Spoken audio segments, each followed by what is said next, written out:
जो बोइंग 747 था उसके लैंड करने के बाद उनको वहां से हटाकर फिर MI-17 हेलीकॉप्टर्स में उनको शिफ्ट किया जा रहा है। तो इसकी तस्वीरें, एक्सक्लूसिव तस्वीरें TV9 भारतवर्ष पर आप देख रहे हैं। ये ग्वालियर की तस्वीरें हैं जहां थोड़ी देर पहले बोइंग 747 लैंड करके एक लंबी यात्रा पूरी करके इन चीतों को लेकर आया।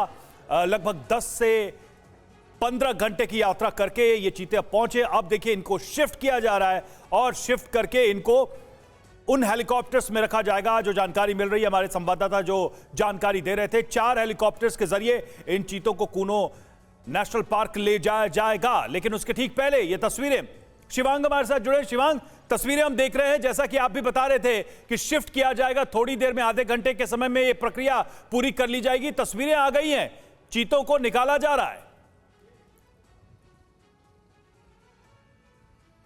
बिल्कुल, ये प्रक्रिया शुरू हो चुकी है और अब ये विजुअल्स हमारे सामने हैं और कुछ ही देर में जो है इन चीतों को यहां से टेक ऑफ करा के सेंचुरी ले जाया जाएगा, जहां पे इनको छोड़ने का काम प्रधानमंत्री करेंगे। प्रधानमंत्री को भी कुछ ही देर में यहां पे आना है। 8:35 का वक्त हो चुका है, 9:20 पे प्रधानमंत्री की भी यहां लैंडिंग है। उनको लेने के लिए, उनको रिसीव करने के लिए भी तमाम बड़े अधिकारी यहां पहुंच चुके हैं। लेकिन आपको बता दें कि एक भारी उत्सुकता का माहौल है, ना केवल पूरे राज्य में बल्कि एयरपोर्ट पे खासतौर पे, क्योंकि जो अधिकारी इस काम को अंजाम दे रहे हैं उनमें भी भारी उत्सुकता है। उनके लिए भी ये पहला ऐसा मौका है उनके जीवन में जब वो इस तरह के काम को अंजाम दे रहे हैं। इससे पहले तमाम चीजों में वो भले ही शामिल रहे हो, लेकिन ये एक अनोखा मौका है जहां अफ्रीकी चीते जो हैं वो भारत की सरजमीन पे उतरे हैं और अब इनको देखने के लिए देश को एक बड़ा जो है मौका मिलने वाला है। तो कुल मिला के अब तैयारियां लगभग पूरी हो चुकी हैं। प्रधानमंत्री को भी कुछ ही देर में यहाँ आना है, फिर वो भी यहाँ से उड़ान भरेंगे हेलीकॉप्टर में। कितना समय लगेगा उनको भी जो है 10:15 तक वहां पहुंचना है। रवाना होने के लिए अब से कितना समय लगेगा एग्जैक्टली? देखिए मान के चलिए कि अभी 20 से 25 मिनट का समय अभी और लग सकता है, क्योंकि जो इस तरह के विमान होते हैं बोइंग 747, इन चीतों को जिन बॉक्सेस में लाया गया है उनको बाकायदा लॉक करके रखा गया था। कस्टम क्लियरेंस भी होगी, तमाम चीजों का एक जो जांच होती है वो होगी। तो एक भले ही सरकारी कार्यक्रम है, लेकिन बावजूद इसके जो प्रक्रियाएं हैं, जो सरकारी निटिग्रिटीज हैं, उनको पूरा किया जाएगा, पेपर वर्क को पूरा किया जाएगा, बाकायदा हर एक चीज की चेकिंग की जाएगी, एयरपोर्ट अथॉरिटी से परमिशन ली जाएगी उड़ान भरने से पहले। तो इस पूरे प्रक्रिया के अंदर जो है करीब और 10 से 15 मिनट या 20 से 25 मिनट का समय अभी लग सकता है और उसके बाद इनको सेंचुरी के लिए रवाना कर दिया जाएगा। सबसे पहले इंतजार इसी बात का था कि विमान जो है बोइंग 747 वो सबसे पहले यहाँ लैंड करा लिया जाए। करीब 15-16 घंटे का सफर लंबा रहा और 1.5 घंटे विमान की जो टेक ऑफ थी वो ऑलरेडी डिले हो चुकी थी, जिस वजह से इस विमान को पहले सुबह 6 बजे यहाँ लैंड होना था। बाद में इसका समय 7:30 हुआ और लैंडिंग का समय जो फाइनली देखा गया वो लगभग 7:50 के आसपास देखा गया। लेकिन अब इसमें मुख्य बात यह भी है कि एक बार जब ये चीते हैं ये सेंचुरी पहुंच जाएंगे तो जो साइंटिस्ट हैं, जो एक्सपर्ट्स हैं, जो इनके बारे में जानते हैं, इनकी भौगोलिक स्थिति, इनके खान पान के बारे में जानते हैं, वो सीधे तौर पे ये चेताते हैं। उन्होंने भारत सरकार को भी बताया है कि बहुत जरूरी है कि जंगल अच्छा शिवांग, ये इस बारे में कोई जानकारी है कि इस पूरी यात्रा के दौरान ये जो चीते रहे हैं वो कॉन्शियस थे या फिर इनको किसी तरीके से थोड़ी देर के लिए बेहोश रखा गया? क्या जानकारी मिल रही है? डॉक्टर्स कैसे इनकी निगरानी करते हैं अगर ये कॉन्शियस हैं तब भी?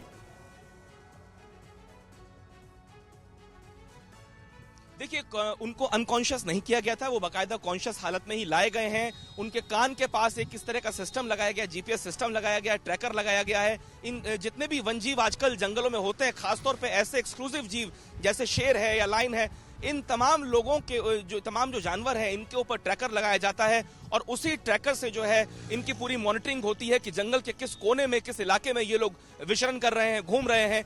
और जो टूरिस्ट आते हैं उनको भी इन चीजों का पता उस ट्रैकर से ही लग पाता है। तो ये ऐसा नहीं है कि केवल ये अकेले आए हैं चीते, बाकायदा फ्लाइट के अंदर जो है बोइंग 747 के अंदर जो साइंटिस्ट हैं, जो वैज्ञानिक हैं, जो इनके बारे में जानते हैं, वो उसमें थे, डॉक्टर्स इसके अंदर थे और पूरी सरकारी निगरानी के भीतर इनको जो है देखरेख में लाया गया है। करोड़ों रुपए, करीब 91 करोड़ रुपए जो है वो इसके ऊपर, इस पूरे प्रोजेक्ट के ऊपर खर्च किए गए हैं। भारत सरकार की जो उत्सुकता है वो भी देखते ही बनती है, क्योंकि लंबा समय निकला है। 70 साल तो आप उस तरीके से ले लीजिए, लेकिन अगर 2009 से भी माना जाए तो 2009 से लेके 2022 का समय निकला है इस पूरे प्रोजेक्ट को जीवंत करने के लिए। बिल्कुल बिल्कुल सही बात है। और बने रहें आप हमारे साथ, हमारे तमाम सहयोगी, हमारे तमाम संवाददाता, तमाम एंकर्स इस वक्त फील्ड में मौजूद हैं और ग्वालियर से लेकर श्योपुर तक यानी कूनो नेशनल पार्क तक एक एक हलचल हम आपको दिखा रहे हैं। और एक बार फिर बता दें, टीवी 9 भारतवर्ष पर जो कवरेज आप देख रहे हैं, ऐसी कवरेज आपको और कहीं मिलेगी नहीं, क्योंकि मौका बहुत खास है। आप अंदाजा लगाइए, 1952 में इन चीतों को विलुप्त घोषित कर दिया गया था, यानी 1952 से लेकर 2022 तक एक पूरी जनरेशन जो है वो उसने बचपना देखा, जवानी देखी और वो बूढ़ी हो गई। लेकिन ये चीते जो हैं वो नजर नहीं आए श्योपुर के इस जंगल में, इस सैंक्चुरी में। लेकिन अब ये होने जा रहा है और 70 साल बाद का ये जो मौका है ये अपने आप में ऐतिहासिक है। और इसीलिए टीवी 9 भारतवर्ष ने इस कवरेज के लिए व्यापक इंतजाम किए हैं।